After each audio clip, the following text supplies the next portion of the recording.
Okay, I want to share with you guys this dream that I had, that I was in hell. I had this dream last year, and it took me 3 days to actually say it out of my mouth because it was very, very, very disturbing. Okay, so in this dream, I was in this gray place. There was no light.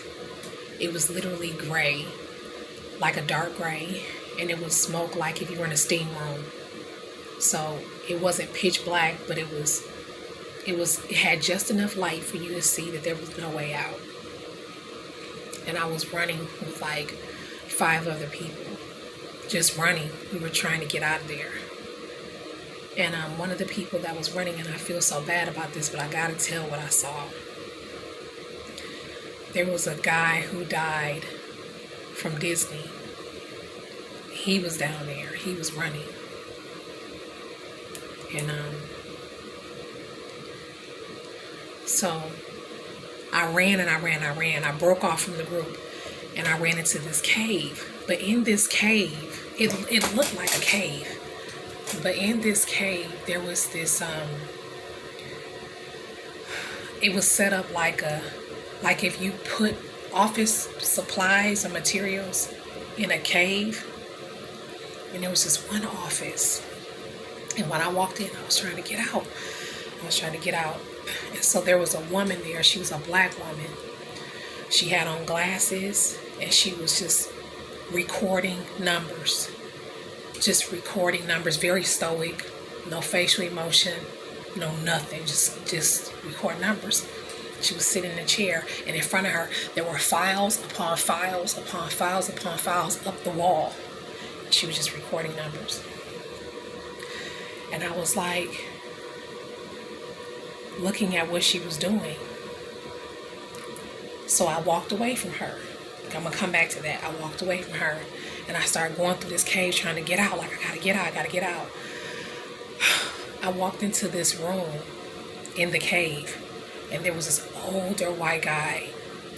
He was sitting on the side of a bed with a gown, like a hospital gown on. You know how you're laying in the bed and you just get up and sit on the side like you're preparing yourself to get out of the hospital bed? He was sitting like that. And I looked at him, and he would sit up, look straight, and he would just fall over.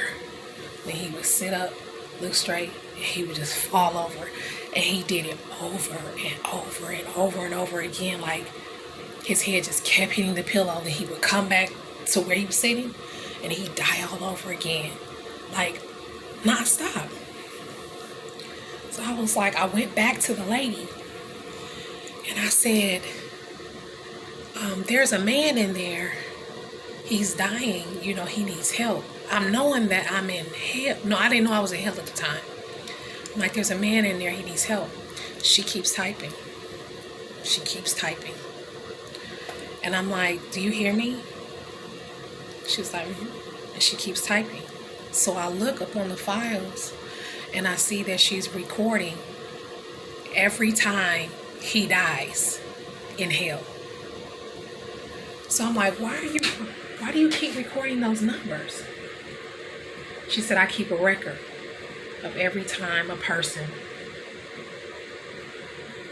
dies. That's their hell. It happens over and over and over. Like when we go to work, we get a break. We can go to the bathroom. There's no break in hell. I want to cry just saying that. There's no break in hell. There's no time. There's just devastation. And I was like, she was like, that's how things work down here. And I said, down here? I said, am I in hell? And she said, she looked up at me and she says, mm-hmm. And she keeps recording. She was keeping a record of every time somebody that was in hell, the way that they died. She kept a record of how many times they died and came back and died and came back. And that was her job in hell, to keep a record of that. And I said, no, I don't belong here. I said, no, I believe in Jesus. I said, you haven't heard the stories? You haven't heard the testimonies of people who have died? And they called on his name. He came and got them out. And she looked at me like this. As if to say, well, let's see if it works. And she turned and she kept recording the numbers. So I ran away from her. And I just kept running and running and running and running. And there was no way